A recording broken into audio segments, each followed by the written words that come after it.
नमस्कार, आपका स्वागत है। आज हम बात कर रहे हैं यस बैंक के बारे में। यस बैंक अब अपने कटौतियों को कम करने के लिए एक प्लानिंग कर रहा है। यस बैंक सोच रहा है कि वो अपने जो एक तरीके से जो उनका ऑफिस है उसको शिफ्ट कर दे और यहाँ पर एक सेविंग जनरेट होगी जिससे कि वो अपने कॉस्ट को कम कर सके, अपने खर्चे को कम कर सके। यस बैंक चाहता है कि उसका जो रेंट है उसको कम किया जा सके और रेंट कम होने पर वो उस पैसे को अपने प्रॉफिट में लगाएगा या फिर एक तरीके से ये एक खर्चा या बर्डन एक कम हो जाएगा। तो यस बैंक की ये पहल तो अच्छी है। अब इससे स्टॉक पर कब तक फ़र्क पड़ता है वो एक देखने वाली बात होगी। बात करें आगे तो यहाँ पर एक private lender yes bank will be give up the, अब वो अपना जो पूरा का पूरा एक जो प्राइवेट एक तरीके से वो उस पर रहते थे जिन पर इन्हें पैसा देना पड़ता था, जो एक अच्छा खासा अमाउंट यहाँ पर इनके लिए जाता था। अभी वो जो रेंट है वो अब ये अगले हफ्ते यहाँ से शिफ्ट होने के लिए सोच रहे हैं।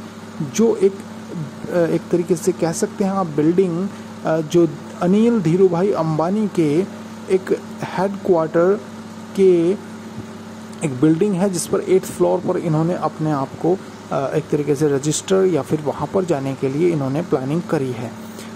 आगे अगर बात करें तो यस बैंक कम से कम अपने खर्चों पर 20% की कटौती कर लेगा, जो इसके लिए आगे आने वाले समय में एक अच्छा एक तरीके से काम या बिजनेस कहलाएगा। तो अगर बात देखी जाए न्यू लोकेशन को लेकर के, वो पैसा जो कटौती है वो दिखाई दे रही है। तो यहाँ पर 20% तक की कटौती स्टॉक में कब तक दम दिखाती है वो आगे देखने वाली बात है, क्योंकि हमारे लिए मेन बात है स्टॉक, जो मुद्दे की बात है, हमें स्टॉक का प्राइस ऊपर चाहिए। उनका हेडक्वार्टर कहीं पर भी हो उससे हमें क्या मतलब। तो पर अगर उनका खर्चा कम होगा, बस हमें तो इतना ध्यान रखना है कि खर्चा उनका जितना कम होगा उतना ही कंपनी प्रॉफिट में जाएगी और अच्छा खासा आगे बढ़ सकती है। तो आगे बात करते हैं समय न जाया करते हुए। कंपनी जो बैंक जो चाहता है वो अगले हफ्ते तक शिफ्ट हो सकता है वहाँ पर अपनी न्यू लोकेशन पर, और वो जल्द ही इस चीज़ में एक तरीके से एग्जीक्यूट कर देगा, इन्वॉल्व कर देगा इस प्रोसेस को। तो अब देखने वाली बात ये है कि बस ये स्टॉक कब तक आगे बढ़ता है।